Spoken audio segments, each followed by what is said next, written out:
لو انتوا من الناس اللي كل يوم بتقول هنطبخ ايه، او بتسأل نفسها عايزين نغير شوية ونعمل حاجات جديدة.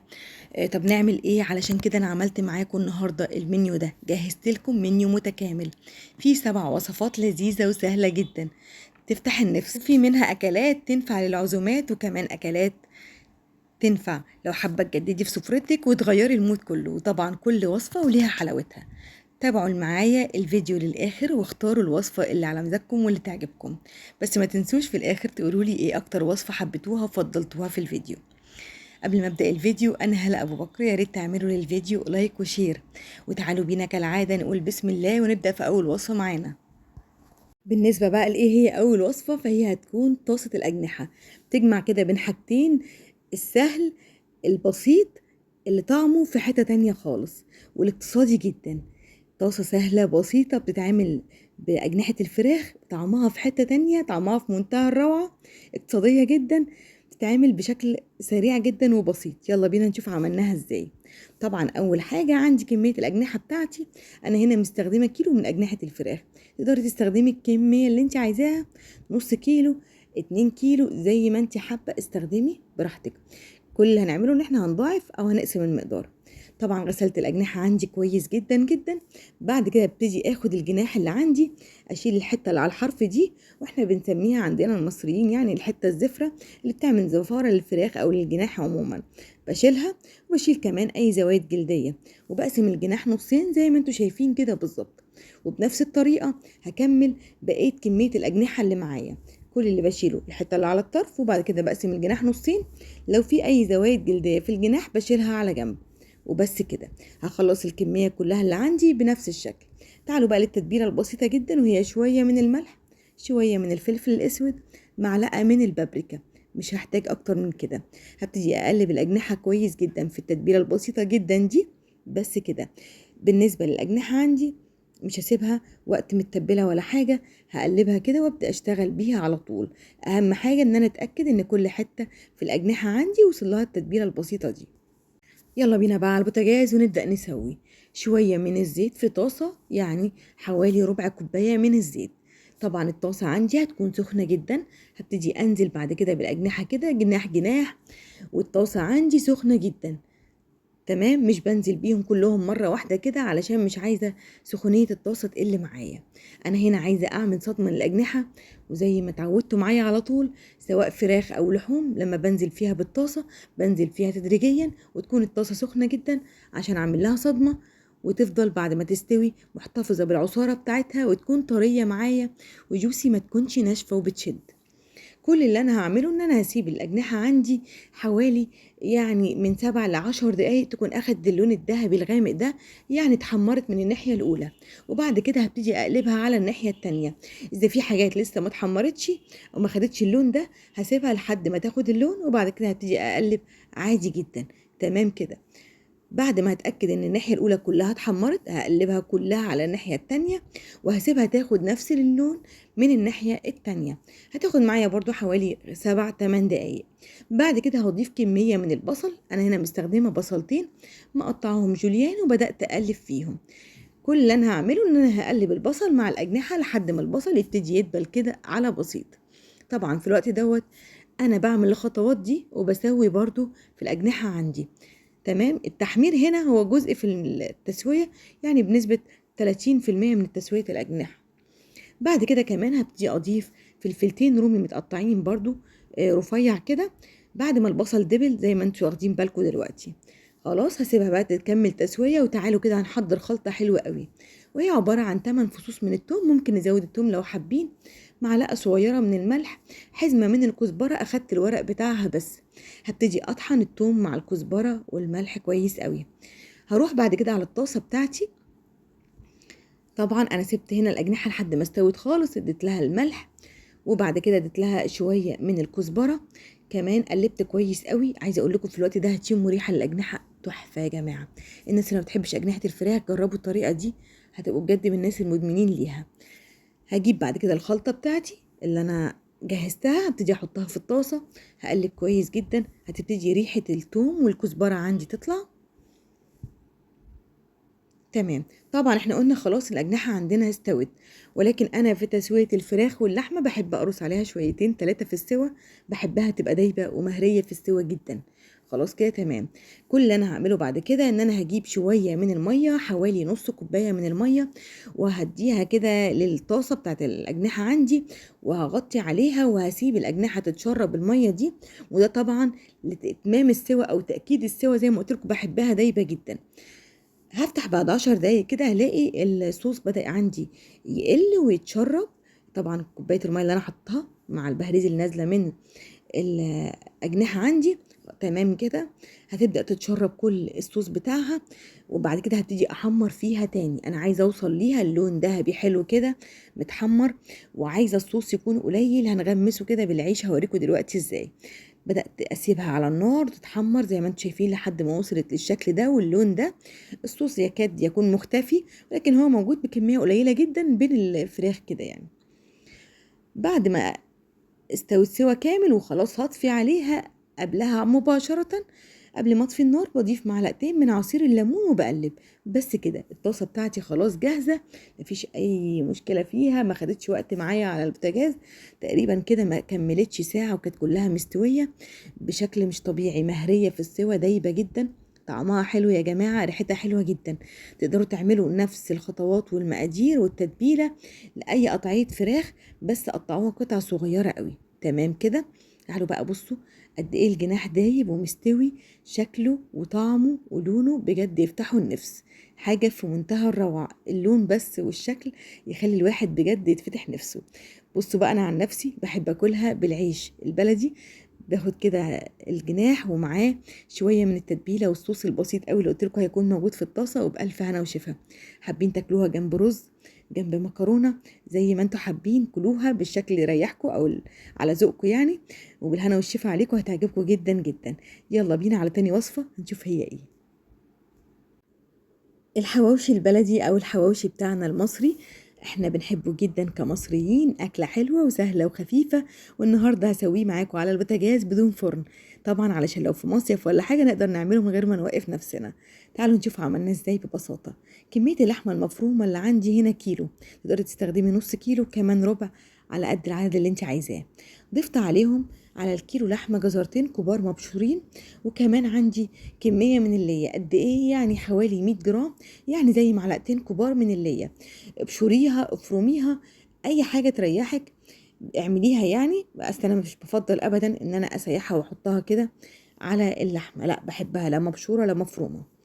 كمان بحط كمية من البصل، وانا دايما هنا بستخدم البصل قد اللحمة، للناس اللي حابة تقلل براحتكم، ولكن البصل مش بيكتر او بيضاعف كمية اللحمة بس، لا بيخليها مسكرة جدا. هحط طبعا معلقة من الزنجبيل وفلفل اسود، وكمان عندي معلقة من مطحون اللورة على الحبهان، بجيب ورق اللورة والحبهان واطحنهم واحط منهم معلقة، معلقة من السبع بهارات ومعلقة من القرفة وشوية من الملح. اذا حابة تحطي الكيس اللي بيتباع بره جاهز لبهارات الحواوشي حطيه، ولكن انا مش بفضله ابدا، لاني بحس ان انا باكل توابل وبس، فقررت اعمل انا التوابل بنفسي. بصراحة كمية التوابل اللي بتكون في الكيس بتبقى كبيرة جدا على كمية اللحمة اللي هم ذاكرينها برضو في طريقة التحضير. بعد كده هابتدي بقى أقلِّب اللحمة كويس أوي مع البصل والجزر والبهارات، تمام كده، لحد ما أحس إن اللحمة عندي بدأت تسمّغ. يعني إيه بدأت تسمّغ؟ يعني بدأت تعمل كده زي الصمغ في إيدي كده، بتشد شوية، مش مفرولة، لأ كلّها حاجة واحدة، تمام. بعد كده بقى هادخّن اللحمة. أنا باحب أعمل الخطوة دي، بس لو حابين تستغنوا عنها ما فيش أي مشكلة، عادي جدًا، بس أنا باحب إيه، أحس بعد كده إن هو كان مشوي على الفحم. فحماية كده وباطفيها بشوية من الزيت أو معلقة من السمنة واغطي عليها شوية كده، اللحمة عندي بتكون مدخنة. خلاص تمام كده، اللحمة عندي جاهزة. يلا بينا بقى نشوف هنعمل ايه. كل اللي انا بعمله بعد كده ان انا ببتدي اجيب العيش البلدي بتاعنا وابتدي افتحه فتحة كده بالمقص، الفتحة مش بتكون عندي كبيرة، يدوبك بس فتحة كده اقدر ادخل منها ايدي عشان احط اللحمة. طيب بالنسبة لكمية اللحمة عندي، ودي على حسب يعني تجربتي الشخصية للحواوشي، أنا جربت أعمله بلحمة كمية كبيرة وكمية قليلة، بصراحة ما كانش بيعجبني.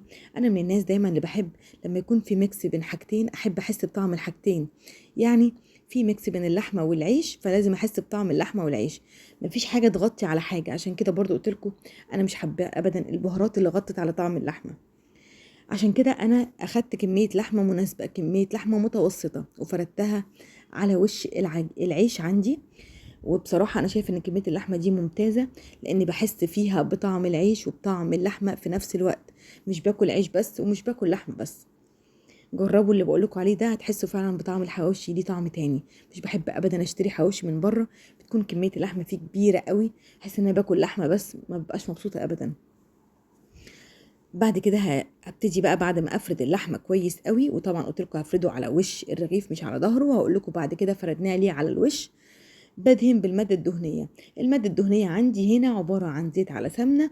ببتدي اخدها وادهن وش الرغيف وظهره زي ما انتم شايفين كده. أنا بفرد تاني كميه من اللحمه المتوسطه المناسبه للرغيف، مش كبيره ومش صغيره، على وش الرغيف. وبعد كده بفردها كويس. حابين تحطوا شرايح من الفلفل براحتكم. ادهنوا الماده الدهنيه كويس، ويلا بينا نشوف هنسويه ازاي. طاسه عندي على النار او اي صينيه عندك الومنيوم او غير كده زي ما تحبي. انا بستخدم الجريلا دي، لو عندك تمام، مش عندك اي طاسه ما بتلزقش او اي طاسه الومنيوم كمان مفيش اي مشكله على فكره يا جماعه، انا جربت في كل حاجه. هبتدي ادي للطاسه او الجريلا دهنه كويسه قوي من الماده الدهنيه اللي عندي، وابتدي احط العيش البلدي بتاعي على وشه. ليه على وشه بقى؟ وليه حطيت اللحمه على وشها؟ هقول لكم.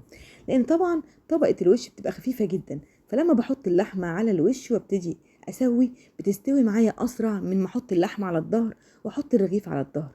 اكيد خدتوا بالكم من الحته دي. يعني كل ما احط اللحمه على وش الرغيف وابتدي اسوي على وش الرغيف، تستوي معايا اسرع من لما احط الرغيف على ظهره. تمام كده؟ وصلت لكم الفكره؟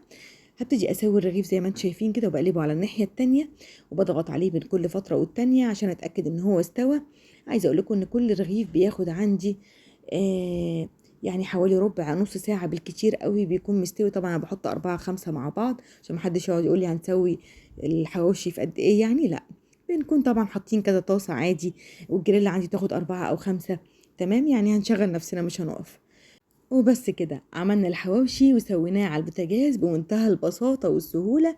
عايزة اقول لكم بقى كمان ان هو من بره كده مقرمش ومن جوه طري ومستوي، حاجة يعني في منتهى الروعة. شوية بقى من المخلل بتاعنا الحلو ده، وكمان شوية من سلطة الطحينة، وهناكل احلى حواوشي من ايدينا. بصوا بقى جميل قد ايه، اللحمة مستوية، العيش مقرمش كده من بره، انا بحبه كده عن نفسي، وطري من جوه، حاجة في منتهى الروعة والجمال. يعني بجد ما تفوتوهوش. يلا بقى على الوصفة اللي بعد كده، وهي صينية البطاطس. صينية البطاطس باللحمة حاجة كده حلوة وخفيفة وكلنا بنحبها. اعملوها كمان وانتم متجمعين مع بعض. هبدأ معاكم بسلق اللحمة. كلنا بنعرف نسلق اللحمة، بس جربي الخطوة دي في سلق اللحمة هتفرق معاكي جدا.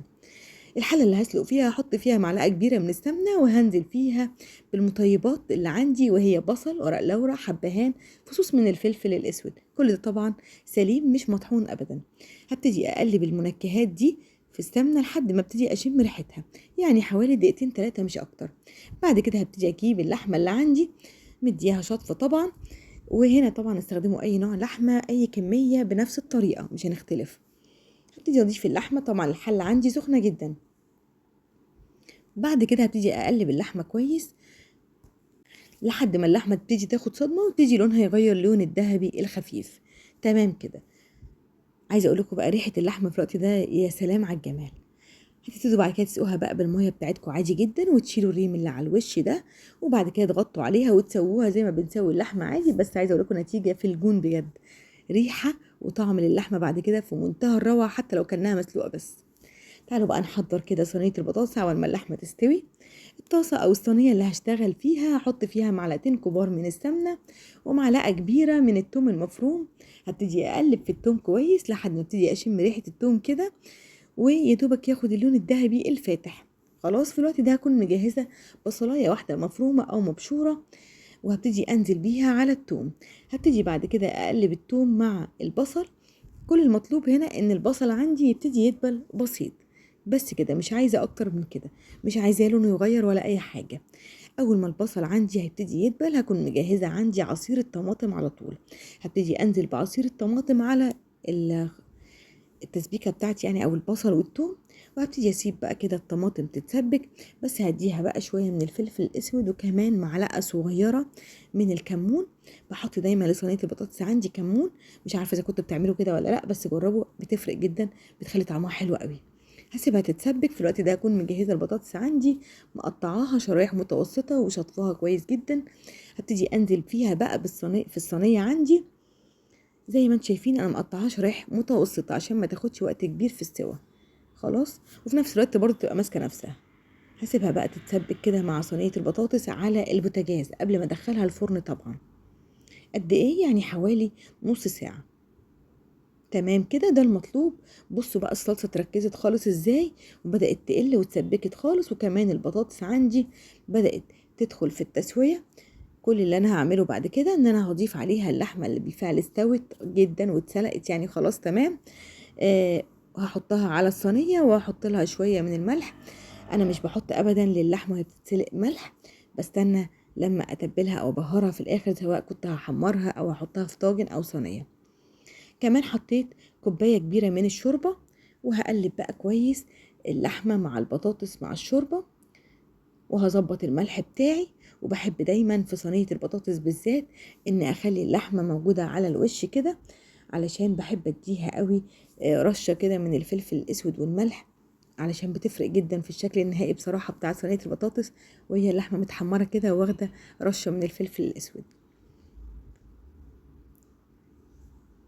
وكمان عايزه اقول لكم على حاجه كده بسيطه، ملحوظه بسيطه، ان اللحمه او صينيه البطاطس بتحب اللحمه دايما اللي فيها دهون. جربوها. حطيتها في الفرن حوالي نص ساعه بالكتير. كانت متسبكه عندي قوي كده، وانا بحبها بصراحه تكون متسبكه كده، مش بحبها يكون فيها صلصه كتير. لا، حتى لو فيها صلصه كتير تكون متسبكه بالشكل ده.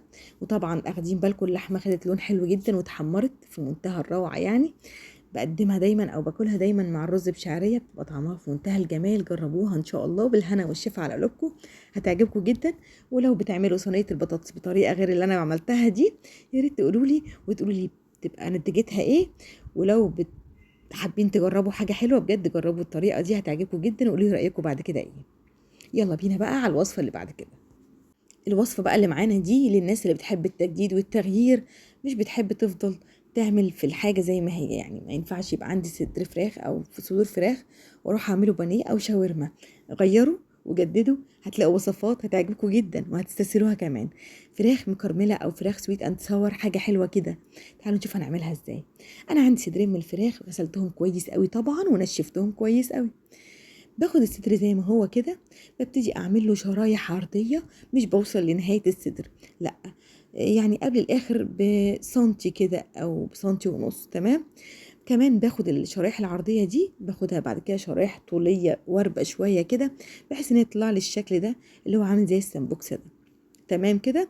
هبتدي اخد الصدر التاني، هبتدي اعمل فيه فتحات او شرايح كده عرضيه وطوليه بنفس الطريقه اللي عملت بيها الصدر الاولاني، لكن خلي بالنا ما ننزلش ابدا للنهايه، يبقى الصدر كده ماسك نفسه. هبتدي اتبل بقى. انا هنا بتبل بالملح وشويه من الفلفل الاسود. هقلب الناحيه التانية وادي نفس التتبيله بعد ما هدلك الفراخ كويس بالملح والفلفل الاسود بنفس الشكل. خلاص كده هدلك الفراخ كويس بالتتبيله البسيطه قوي دي. بعد كده بقى هاخد الصدور وهجيب شويه من الدقيق، يعني حوالي ربع كوبايه. تقدروا طبعا تضاعفوا الكميه لو مضاعفين كميه الفراخ. وهبتدي اتبل الصدور من الناحيتين، ابدرها كده في الدقيق واضغط عليها كويس قوي وانفضها. وتمام كده. ونفس الصدر هعمل نفس الحكايه فيه. تعالوا بقى نشوف التسويه البسيطه الجميله قوي قوي بجد. الفراخ دي طعمها حلو قوي يا جماعه، جربوها بجد والله، نصيحه مني. لو حابين تغيروا جربوها هتعجبكم قوي. شويه معلقتين كبار كده من الزبده ومعلقتين كبار من الزيت. وهبتدي انزل عندي بالفراخ طبعا بعد ما الطاسه عندي هتكون سخنه جدا. هسيب الفراخ حوالي 10 دقايق تبتدي تكون اخدت اللون الذهبي الغامق شويه من الناحيه الاولى. وهبتدي اقلبها على الناحيه التانية. هسيبها كده على الناحيه التانية تاخد نفس اللون الذهبي الغامق. تمام كده. طبعا انا هنا بسوي الفراخ، هسيبها تاخد اللون ده وبعد كده هبتدي اقلبها على الناحيه الاولى تاني. وطبعا انا هنا هبدا اقلب فيها كل شويه، طبعا ده بيسويها وبيديها لون حلو في نفس الوقت. تعالوا بقى نضيف كده في الاضافات. هزود كده معلقه كبيره من الزبده. هقول لكم ليه. طبعا الطاسه هي الطاسه اللي هكمل فيها بقيه الوصفه للاخر، فبغذيها بالزبده عشان تفضل مكمله معايا. هبتدي اضيف معلقه كبيره من الثوم المفروم. بوسع كده في الصدور كده واحط الثوم في النص وابتدي اقلب، يعني في اي حته فاضيه، مش لازم في نص الطاسه يعني. تمام. هقلب كده لحد ما ريحه التوم عندي تطلع. هبتدي انزل بمعلقتين كبار من صلصه الصويا صوص، وهقلب كده زي ما انتوا شايفين. الريحه في الوقت ده يا جماعه رهيبه بجد، اكله حلوه جدا جدا جدا ومميزه بجد. تقدروا تعملوها كمان في المصايف، حاجات سريعه كده وبسيطه. كمان عندي معلقتين كبار من عسل النحله هنزل بيهم. احنا اتفقنا ان هي سويت اند ساور، فهي بجد رهيبه. نزلت معلقتين كبار من عسل النحل. هبتدي ادمج عسل النحل كده مع الخلطه بتاعتي او الصوص اللي موجوده عندي. في الوقت ده طبعا الفراخ بتستوي، تشرب عندي من الصوص الحلو ده. هبتدي بقى كده كل شويه هقلب فيها زي ما انتوا شايفين كده، وابتدي اشيل الصوص كده واحطه على الفراخ من فوق. اشرب الفراخ او اقلب فيها كل شويه على كل ناحيه. باي حال من الاحوال يعني نشرب الصوص للفراخ. كمان هبتدي ازود عندي حوالي يعني كوبايه من الميه المغليه على الصوص وعلى الفراخ. هبتدي بقى اسيب الفراخ عندي تتسبك كويس قوي مع الصوص زي ما انتوا شايفين كده. هغطي عليها واسيبها تتسبك كويس جدا. انا اسفه جدا، بعتذر يا جماعه عن صوتي لان الدور برد صعب شويه. بعد كده بعد حوالي ربع ساعه هبتدي او 10 دقايق هغطي، هشيل الغطا هلاقيها بدات تتسبك كده والصوص يقصر معايا. هبتدي انزل بشويه من البصل الاخضر المتقطع مكعبات صغيره.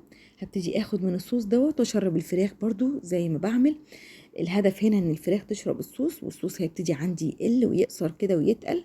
هسيبها شوية كمان، يعني حوالي كمان 10 دقايق مع التغطية. طبعا هيكون الصوص قصر خالص. زي ما انتوا واخدين بالكم الفراخ بدأت تكش، وطبعا هي كده استوت. بصوا بقى اللون الجميل والصوص الرهيب ده، يعني بجد حاجة في منتهى الجمال. شكلها بيتكلم عنها، انا مش محتاجة اقول حاجة بجد، بس من حقكم بجد تجربوها لان هي في منتهى الروعة والجمال. تعالوا بقى كده نغرفها. يعني هي بتتاكلش غير جنب الرز الابيض، بصراحة بتبقى في منتهى الروعة. بصوا بقى الحلاوة والجمال، يعني بصوا شكل اصلا الصدر لوحده يفتح النفس بجد، حاجة رهيبة. حطوا بقى شوية من الصوص ده ومعاها كمان شوية من البصل الاخضر.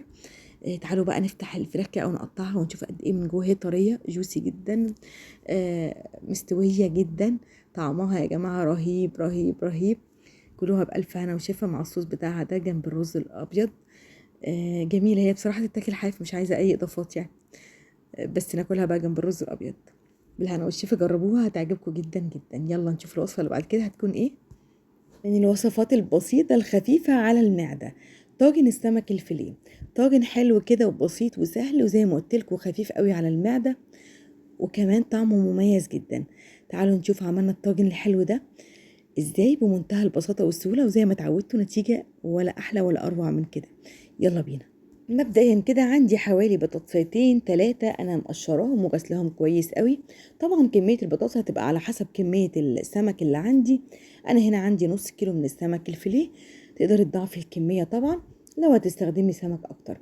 كل اللي بعمله ان انا باخد البطاطس بقطعها شرايح متوسطة الحجم زي ما انتوا شايفين كده. بعد كده ابتدي ارصها في الصينية او الطاجن اللي هسوي فيه على طول السمك. طبعا زي ما قلت لكم نقدر نضاعف الكمية لو الكمية عندنا اكبر، او حجم الصينيه مثلا او الطاجن اكبر. تمام. يلا بينا بقى نحضر الخلطه البسيطه او التتبيله البسيطه جدا للسمك.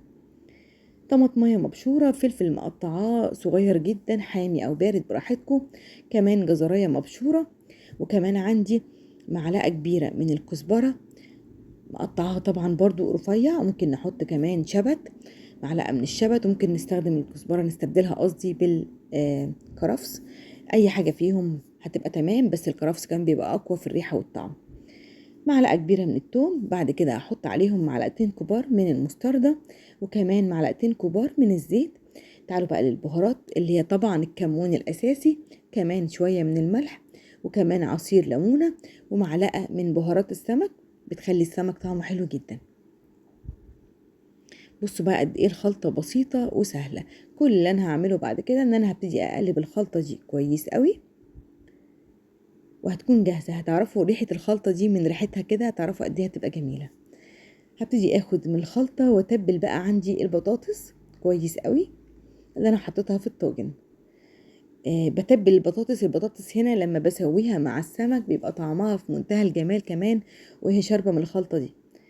هابتدي بعد كده أجيب السمك بقى بتاعي، طبعًا السمك هنا أنا مش باتبّله قبلها ولا حاجة، أنا باغسله كويس وبعد كده بابتدي أرصه زي ما أنتم شايفين كده، أهم حاجة كمان أنشّفه كويس من المَيّة، هابتدي أدلِّك السمك كويس أوي بالخلطة بتاعتي، مش من الناحية واحدة بس لأ من الناحيتين، هابتدي أقلّب السمك على الناحية التانية وهادّي له نفس التتبيلة ومع نفس التدليك زي ما هتشوفوا كده بالضبط. كده أنا اتأكدت عندي إن السمك اتبّل من الناحيتين واتبّل كويس أوي كمان.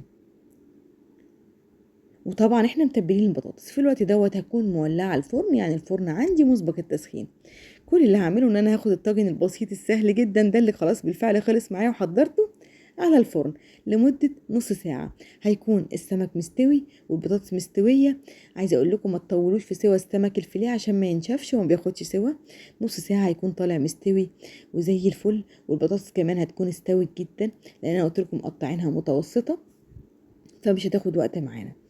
اعملوه بقى جنب الرز الابيض بيبقى طعمه في منتهى الروعه. انا من الناس اللي بتحب السمك الفيليه جدا المشوي مش المقلي، بحب طعمه جدا، عشان كده قررت اعمله، ودي كانت انجح وصفه جربتها وكانت ناجحه جدا للسمك الفيليه، طعمه مميز وكانت خفيفه جدا على المعده، جربوها تعجبكم جدا. يلا بينا على الوصفه اللي بعد كده بقى، وهي طواجن اللحمه او طواجن المكرونه باللحمه، كلنا بنحب ناكلها بره في محلات الكشري. هعملها معاكم النهارده بطريقه بسيطه وسهله وطعمه مميز جدا. طاسه عندي على النار، هنزل بمعلقه كبيره او معلقتين كبار من السمنه، اول ما السمنه تسيح كده هبتدي انزل كمان بمعلقه من الزيت. تمام كده الطاسه عندي سخنه، هبتدي انزل بقى بكميه البصل بتاعي، وانا هنا مستخدمه حوالي كيلو من البصل. انا بكتر البصل في الطواجن وفي اللحمه، اي لحمه مفرومه عموما بتدي تسكيره حلوه جدا للحمه.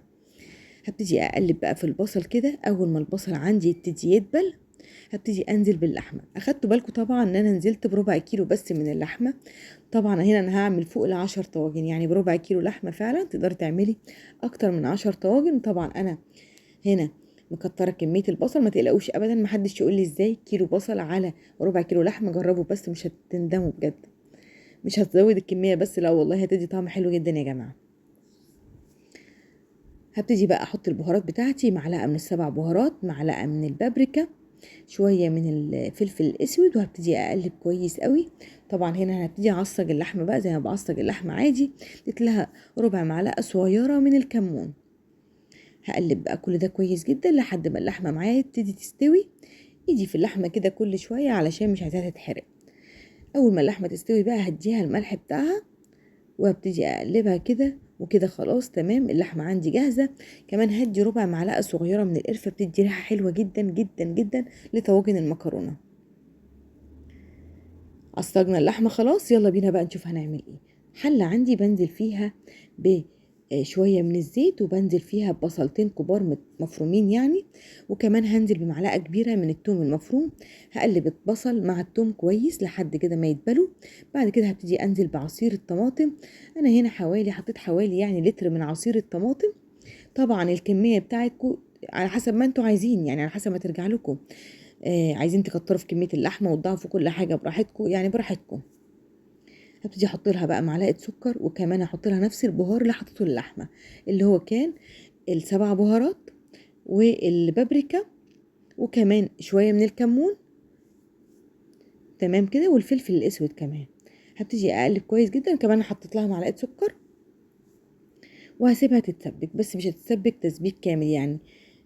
تمام كده، هحط لها بقى الملح وخلاص كده تمام. الصلصه عندي زي ما انتم شايفين بدات تاخد كام غلوه كده وخلاص كده، انا عاجبني التسبيك بتاعها ده تمام. يلا بينا بقى نجهز الطاجن بتاعنا. طبعا انا سلقت المكرونه، والمكرونه هنا عندي سلقتها 3/4 سوا. هبتدي اخد الطاجن بقى، اي طاجن احط فيه المكرونه واللحمه، هبتدي اديله دهنه كويسه من الزيت.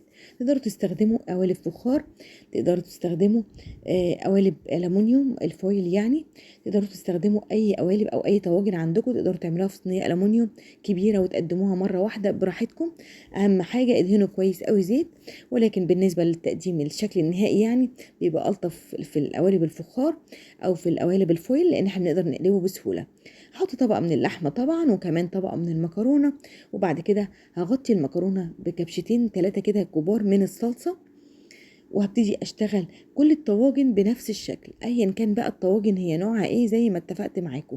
اللي عندكم اشتغلوا فيه وسووا فيه، هتطلع معاكم في منتهى الروعه. طبعا في طواجن مخصوصه طواجن المكرونه باللحمه، ولكن لو مش عندنا يعني الدنيا مش هتقف، هنبدل عادي. المطبخ كله لازم يبقى فيه بدايل، واللي مش موجود ده نستخدم ده. حتى يا جماعه في البهارات وفي الطريقه نقدر نغير ونبدل ونحط حاجات من عندنا. يعني الحاجات دي مش كتاب منزل، لا، براحتنا يعني. نقدر نستغنى عن حاجات ونضيف حاجات ونزود حاجات.